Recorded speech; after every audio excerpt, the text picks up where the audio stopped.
Мына құрылысқа қараңыздаршы. Бұл Қызылорда жанындағы қорым. Бұл зәулім ғимараттар, бейіттер. Биіктігі 2,5 метр, қызыл кірпіштен қаланған.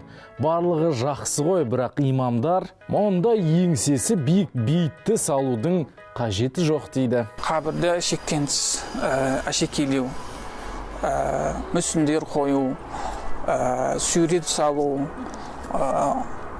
бұның барлығы енді шариғатта тыйым салған. Жалпы қайтыс болған адамға мұндай әсем бейіттің не қажеті бар? Пайдасы да жоқ. Моланың емес, сауаптың үлкендігі сұралады ғой. Бұл тек Қызылордаға ғана тән жағдай емес. Мынау Алматыдағы ең атақты қорым Кеңсай. Бейіттерге қараңыздаршы. Зират басы емес, құдды бір саябақта жүрген секілдісіз. Сонымен, бұл жай мақтан мен ысырап. Абай бол.